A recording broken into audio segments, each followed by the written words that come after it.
guys, here we have a Ford F-250. This is one of my farmer's vehicles, his work truck, pretty nice work truck.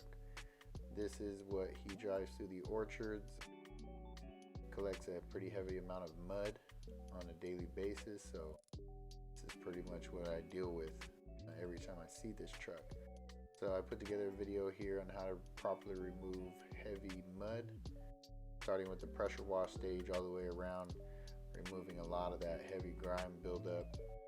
You'll see in this video though, there are a couple different pre-soaks that I like to use, different stages and whatnot, just to try to keep minimalizing putting in more swirl marks in the clear coat.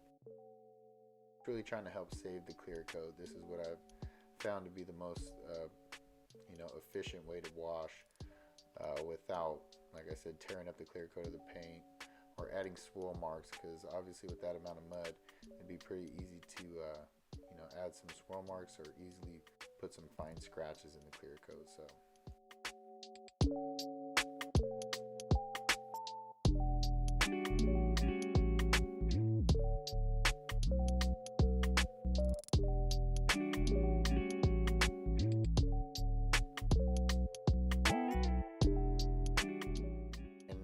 to the foam pre-soak for the truck. A nice rich thick lather here for this one. I'm gonna let this soak in for quite a bit here to try to help remove all the contaminants on the clear coat, wheels, wheel wells, all the way around the truck.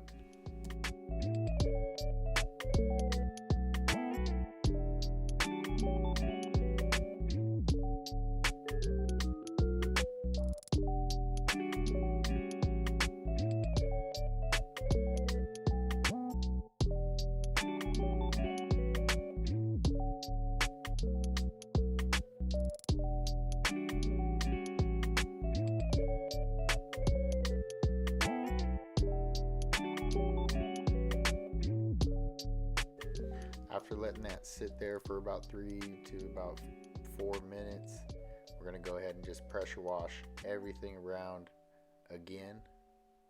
Just help remove all of that residue from the first foam pre-soak.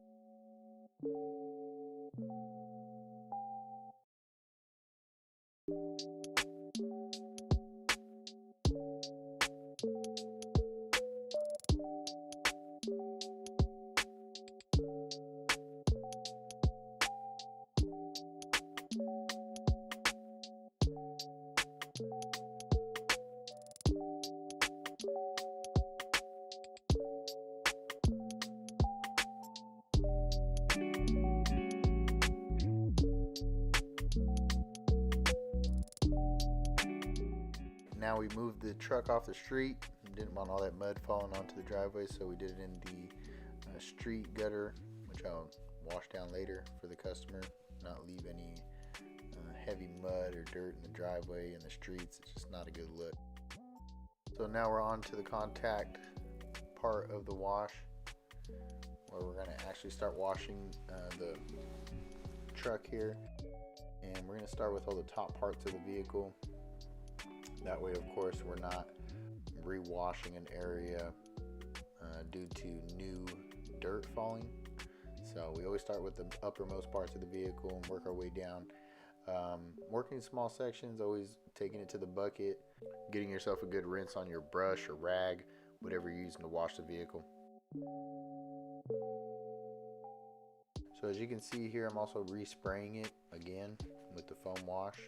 Sometimes I like to, if I have a little extra left over in the cannon, I'll respray some sides that I haven't gotten yet just to give it an extra lather. I really believe the more soap that you have on there, the more you're able to have less friction with dirt when it's sliding off of the vehicle, whatever's stuck on there. So in this situation, like, I constantly like to spray the vehicle to give it that extra lather, so it helps remove all of the dirt pretty easy there. And so we're moving on to the bottom part of the vehicle. As you can tell, we started from the top, worked our way through the center parts of the vehicle horizontally. So that would be from the top of the hood back through the middle of the doors where the door handles are, all the way back. Not going lower to where the wheel well line is, Once you get lower than that, it's where the most contaminated part of the truck is. So save that, of course, for your last part, which is the bottom, and then work your way to the back of the truck where the most dirtiest part of the vehicle is.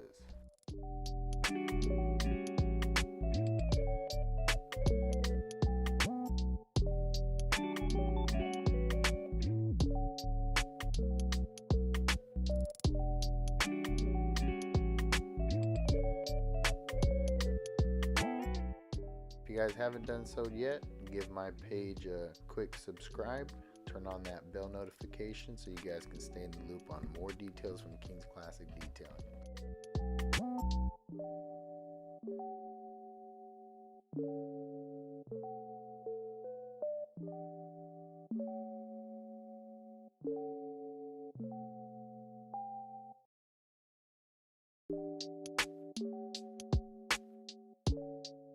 For this truck here, the farmer just likes his wheels clean. He knows they're going to get dirty as soon as he leaves. So moving on to the grill here, save that for last. Let all the bugs soak up there, let them be a little easier to get off the truck there.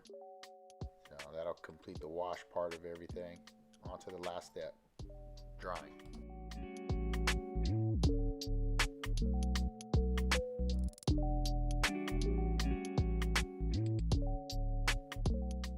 Starting with all the top parts of the vehicle for the dry process and working our way all the way down.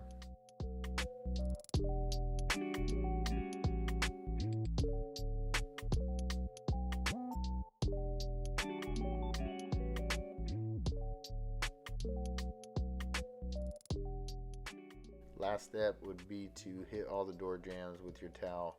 Make sure not to leave no water or dirt, of course, in those. Give it that final touch.